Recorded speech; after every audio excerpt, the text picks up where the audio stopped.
Halo teman-teman, di edisi kali ini gua akan bahas 4 topik ya, dua dari IPL, satu dari La Liga dan satu lagi dari Serie A.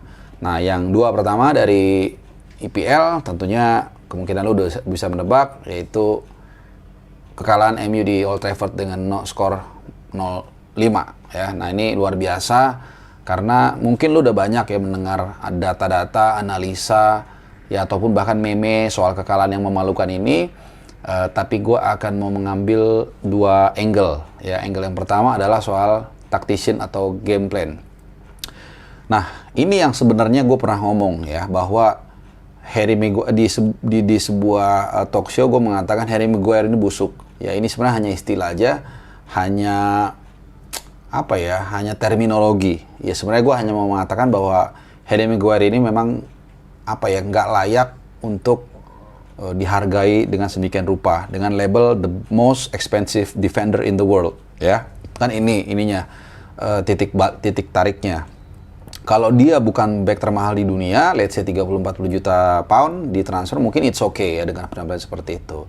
Dan kemudian juga banyak yang salah kaprah menilai gue menghina. Tapi justru gue sebenarnya adalah menyelamatkan dalam tanda kutip label MU sebagai klub terbesar di dunia. Ya, ini pun lu bisa debatkan terbesar atau enggak. Tapi gue mau mengatakan MU adalah klub besar. Kalau dia mempunyai back seperti Maguire dan dengan status termahal, menurut gue ini sangat tidak layak. Nah, kalau kita melihat, gue nggak hanya melihat 1-2 pertandingan ya, blunder dia berapa kali dari tahun ke tahun. Jadi kalau orang mengatakan hanya lihat 1-2 pertandingan, oh no, gue melihat dari sejak bahkan dia mendarati MU, banyak banget blunder yang dilakukan sama dia. Berapa kali dia melakukan bahkan kesalahan-kesalahan elementer yang mungkin orang yang orang awam tidak mengetahui itu. Nah, sekarang kita lihat dulu yang dari yang terakhir. 3 pertandingan terakhir MU hanya mengemas 1 kemenangan dan 2 kali kekalahan. Dan yang menjadi mirisnya adalah mereka kebobolan 11 kali dalam 3 pertandingan. Ya, kalau lu sebuah tim, apalagi tim besar, kebobolan 11 kali dalam 3 pertandingan, artinya hampir 4 ya. 4 kebobolan dalam 1 pertandingan, jadi hampir 4, jadi 3,6 lah mungkin kurang lebih. Itu pasti ada unsur kesalahan individu. Dan kalau lu lihat ketika mereka kalah dari Leicester 4-2, kemudian ketika mereka menang 3-2 dari Atalanta, jadi kebobolan 2 kali, dan terakhir kebobolan 5 kali dari Liverpool tanpa balas, itu hampir seluruhnya ada peran dari Maguire. Jadi ini yang gue mau mengatakan bahwa kesalahan individu ketika tim lo kebobolan begitu banyak pasti ada ya.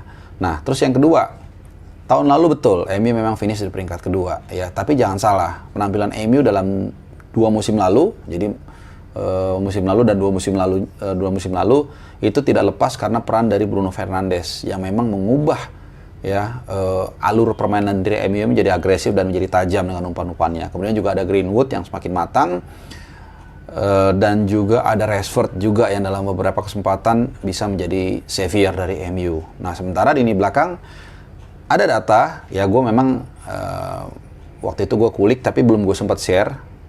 Itu tahun lalu secara individu Harry Maguire banyak statistik buruk yang dicatat oleh Harry Maguire ya. Kalah duel, salah satu pemain yang paling banyak kalah duel areal, kemudian juga pemain yang paling banyak melakukan kesalahan mendasar, kemudian pemain juga yang sering banget kalah dalam duel one-on-one. Banyak sekali statistik. Memang gak semuanya terburuk, tapi maksud gue itu balik lagi dengan status pemain dia termahal di dunia, statistiknya menunjukkan hal yang sebaliknya. Jadi nggak heran kalau MU akan terus bermasalah dengan lini belakang mereka. Yang menjadi pertanyaan adalah kenapa Ole tidak mempercayakan dengan Eric Bailly atau Bailey ya. Ini yang gue pikir bisa aja menjadi alternatif ketika Harry Maguire sedang underperform ya. Itu yang pertama, soal game plan. Ada masalah yang sangat krusial di lini belakang. Memang banyak yang lain juga ada, gelandang pertahanan juga gue ada, tapi udah sering dibahas. Gue akan menyetik beratkan kepada Harry Maguire yang gue pernah bilang Harry Maguire busuk dan gue dibully, dan ternyata lu lihat sendiri bagaimana penampilannya. Terlepas dari kondisi dia nggak 100% ya. Oke, yang kedua adalah kekalahan 0-5 MU dari Liverpool ini bisa jadi hanya menjadi awal dari penderitaan MU dalam beberapa pekan ke depan. Ya, gue akan runut jadwal berat dia, mungkin udah tahu, dan gue juga akan share di sini nanti jadwal mereka. Setelah ini mereka akan menghadapi Spurs, ya, tanggal 30 bulan ini. Jadi akhir bulan, 5 hari lagian lah kurang lebih. Kemudian mereka akan away ke Atalanta tanggal 3 November pergantian bulan. Ya, ini lanjutan Liga Champions game week keempat. Ya, ini juga nggak gampang. Atalanta kemarin bisa cetak 2 gol di Old Trafford. Dan kemudian, nah ini dia nih, tanggal 6 November, jadi kurang lebih 10 hari dari sekarang ya, kurang lebih, mereka akan menjalani derby Mancunia melawan City. Nah, ini juga di tempat yang sama di Old Trafford dari yang baru kalah dari Liverpool. Nah, ya, gue bukan bermaksud mendahului ya, rasanya sulit untuk MU untuk bisa bahkan mencuri poin dari City yang juga sedang on perform ya. Selepas itu ada international break setelah tanggal 6 November. Nah, tanggal 20 lagi ada, memang agak gampang melawan Watford ya. Gue rasa mereka harusnya bisa menang lawan Watford. Setelah itu mereka menghadapi Villarreal di lanjutan Liga Champions game week ke-5 ya. Ini juga nggak mudah. Tahun lalu dikalahin di final sama Villarreal ya, di final UEFA Europa League. Nah, setelah itu tanggal 28 November harus menghadapi Chelsea di Stamford Bridge. Ini juga nggak gampang. Chelsea juga lagi ganas-ganasnya dan mungkin Lukaku udah balik lagi dari cedera ankle. Setelah itu tanggal 3 Desember ya, mereka menghadapi Arsenal. Oke, Arsenal lu boleh berdebat ini tim yang lagi limbung juga atau apa. Tapi jangan salah, tahun lalu MU juga kesulitan dalam 2 pertemuan dengan Arsenal. Jadi intinya adalah selama 1 bulan dan 1 minggu ke depan, ya, MU setelah kalah dari Liverpool akan menjalani bulan yang sangat berat. Dan bukan tidak mungkin 1 bulan 1 minggu ke depan ini akan menjadi masa penghakiman bagi Ole, apakah Ole stay atau enggak. Ya, kalau gue sih maunya Ole stay ya. Oke, itu dari MU. Kemudian gue akan singgung sedikit soal Leicester. Ini tim yang, nah ini menarik nih, karena dia di apa namanya, di Liga Primer ya, ada rentang 5 laga sebelum mereka mengalahkan MU dengan skor 4-2. Mereka tuh hanya mengemas 1 kemenangan, kemudian 2 kali imbang, 2 kali kalah. Ya, sebelum ngalahin MU nih Leicester nih, 1 kali menang, 1 kali imbang, 1 kali kalah. Jadi cuman berapa poin dia dapat ya? 5 poin dari kemungkinan 15. Kemudian ya, ketika menghadapi MU ini yang gue bilang, all of sudden, bukan all of sudden sih, kemudian dia tiba-tiba bisa twist balik. Artinya bisa tampil luar biasa dan menang 4-2, dan kemudian juga kemarin mereka juga menang lawan Brentford dengan skor 2-1. Jadi ini sangat luar biasa perkembangan dari skuad Brendan Rodgers dan membuat mereka agak sedikit membaik posisinya ke peringkat ke-9 dengan poin 14. Nah, ini menarik ya. Poinnya sama dengan MU, Everton, dan Arsenal. Poinnya 14 ya. Padahal Arsenal di awal musim kalah di 3 pertandingan awal, kemudian MU gacor, terus orang pada bully MU, bully Arsenal, tapi sekarang poin Arsenal, MU, Everton sama Leicester poinnya sama 14. Jadi peringkatnya MU 7, kemudian Everton 8, Leicester 9, Arsenal 10. Hanya selisih gol dipisahkan ya. Nah, itu dari Liga Inggris. Sekarang kita kemana? Mungkin ke La Liga ya. Kita ke La Liga. Nah, kita ke La Liga. Nah, ini menarik ya, karena selalu isunya adalah soal Ronald Koeman. Ronald Koeman out.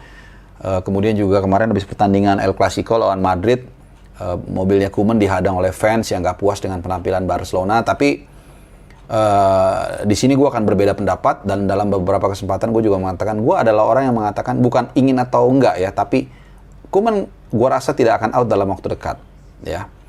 Satu alasan yang paling utama yang menjadi backbone-nya adalah karena Barcelona nggak ada duit. Ya, ini mesti dipahami dulu, karena kita tahu Barcelona ini punya isu keuangan finansial yang sangat besar ya. Ada borok di cash flow mereka. Itulah mengapa akhirnya Laporta nggak memperpanjang atau tidak mengontrak kembali Messi, kemudian juga mengoffload Antoine Griezmann ke Atletico Madrid untuk mengurangi beban gaji. Demikian juga 3 pemain senior, Alba, Pique, dan Busquets, yang gajinya dipotong setengah kalau nggak salah untuk memperbaiki cash flow mereka. Jadi bukan soal suka atau nggak suka, bagus atau nggak bagus, tapi masalahnya Barca harus memikirkan bagaimana membayar kompensasi ya bagi Barcelona, bagi Koeman kalau memang mereka mau mecat Koeman ya. Nah, sekedar informasi aja, Barcelona di La Liga ya sebenarnya dibilang buruk juga nggak juga ya, karena 5 pertandingan terakhir mereka menang 2 kali, seri sekali, kalah 2 kali, dan kalahnya pun mereka dari Atletico Madrid dan dari Real Madrid. Ya, mereka menang dari Valencia, kemudian dari Levante, dan seri dari Cadiz 0-0. Ya, terlepas dari seperti apa mereka main, tapi gua rasa mungkin Barcelona masih berpikir manajemen, ya udah deh, ya selama tidak ada fatal, katakanlah 4 kali berturut-turut kalah atau bahkan 5, mungkin mereka akan mempertahankan Ronald Koeman. Jadi bukan soal suka atau nggak suka ya, tapi soal bagaimana keadaan kalau kita lihat secara objektif, Koeman ini rasanya tidak akan dipecat. Nah, itu dari La Liga. Kita ke Serie A ya, Serie A. Nah, ini gue lagi rekam ini, Inter lagi mau Juve lagi main. Ya dalam kondisi, sebentar gue cek dulu ya, mungkin ada perubahan. Terakhir sih 1-0, Juve menang atau unggul. Inter unggul 1-0 lewat gol Dzeko, tapi belum ada perubahan sampai dengan babak kedua awal. Nah, sekarang gue mau bahas bukan Inter Juve, tapi gue mau bahas Roma karena gue seorang Romanisti. Gini, gue nggak bilang penampilan Roma itu excellent, tapi gue juga nggak bilang nggak ada yang bagus dari Roma. Nah, sekarang kita lihat secara objektif ya. 5 laga terakhir, Roma menang 2 kali, seri sekali, kalah 2 kali. Oke, jadi 2-1-2, menang 2, seri sekali, kalah 2. Nah, sekarang kita lihat, memang Roma belum cukup kuat untuk mengalahkan tim-tim besar ya musim ini. Kalau kita lihat, mereka ketika menghadapi tim besar ya, mereka kalah dari Lazio di derby, kemudian mereka kalah dari Juventus 1-0, dan seri dari Napoli terakhir 0-0. Nah, kalau dari Lazio, mereka masih bisa cetak 2 gol. Yang mainnya juga kalau lihat sampai menit terakhir, mereka terus menggempur dan coba mencari gol penyeimbang, tapi gagal. Lawan Juventus, mereka menyerang. Banyak peluang, bahkan ada penalti yang gagal. Jadi, boleh dikatakan, ya semangat mereka luar biasa ya. Kemudian, lawan Napoli 0-0. Lu bisa melihat dari 2 sisi ya. Dari permainan cukup berimbang, ya punya saling jual beli serangan sampai menit-menit terakhir. Tapi lu lihat ya, Napoli adalah tim yang tidak pernah kalah dan tidak pernah imbang sebelum ketemu Roma ya. Jadi mereka selalu menang di dalam 8 laga terakhir. Dan di laga atau Giornata ke-9 mereka bermain imbang dengan Roma 0-0. Silahkan lu simpulkan sendiri, dan kalau lu lihat mainnya juga Roma luar biasa menantang Napoli bermain terbuka walaupun memang finishingnya kurang oke. Nah, selesai ya, dan sekarang posisi Roma masih ada di 4 besar. Memang tidak belum aman ya, karena suatu saat masih bisa di take over ada lawan-lawannya, ada Atalanta, Fiorentina, dan juga Lazio yang di bawah sangat rapat poinnya. Nanti gue akan share di sini klasmennya. Nah, cuman satu, kalau gue bilang, gue menganggap Roma ini baru saja melewati turbulence ya. Melewati turbulence, karena mereka menghadapi klub-klub besar ya. Lazio, klub yang berat lah. Juventus, kemudian juga Napoli. Kalau kita lihat fixtures 5 laga ke depan, mereka akan menghadapi hanya 1 klub berat menurut gue. Hanya 1 lawan berat, yaitu Milan. Di Giornata ke-11 ya. Jadi setelah ini mereka menghadapi Cagliari. Ya, gue bukan menganggap remeh ya klub-klub yang gue sebut ini, tapi seharusnya Roma bisa lebih maksimal poinnya setelah mereka menghadapi klub-klub berat. Kemudian setelah menghadapi Cagliari, mereka akan menghadapi Milan. Nah, ini berat. Kemudian away ke Venezia, lalu away ke Genoa, menghadapi Genoa, dan kemudian mereka menjamu Torino ya tanggal 29 November. Ya, jadi bahkan masih dia menghadapi lagi Bologna di awal Desember tanggal 2. Jadi cukup mudah 5-6 lawan Roma ke depan. Dan ini yang gue sebagai Romanisti berharap ya Roma bisalah mengambil let's say 3 kemenangan, 1 kali imbang atau 2 kali imbang lah gitu, atau 3 kali menang, 1 kali imbang, 1 kali kalah, atau 4 kali menang, 1 kali kalah juga nggak apa-apa. Lawan Milan gue akuin akan sangat berat ya, karena Milan saat ini bersama Napoli adalah kapolista sebenarnya, tapi sama-sama 25 poin, cuman Napoli menang selisih gol gitu. Nah, jadi itu aja bahasan gua di video gua kali ini. Ya, nanti kita akan lihat lagi apa yang seru dari berbagai belahan liga-liga belahan dunia lainnya. Yang pasti terima kasih untuk yang udah subscribe. Ya, dikit lagi subscriber gua ada 1000. Memang nggak banyak, tapi buat gua mau bilang terima kasih buat lo yang udah subscribe. Jangan lupa juga nyalain loncengnya supaya kalau ada video-video gue yang terbaru, lo bisa update dan langsung bisa nonton. Dan juga untuk masuk-masukan atau saran, silahkan, banyak sekali yang gue bales, dan selalu gue terima kasih untuk kalian semua, dan semoga semakin baik video gue. Oke, sampai di sini dulu video gue. Kita ketemu lagi di lain waktu ya. Sehat selalu pokoknya. Ciao.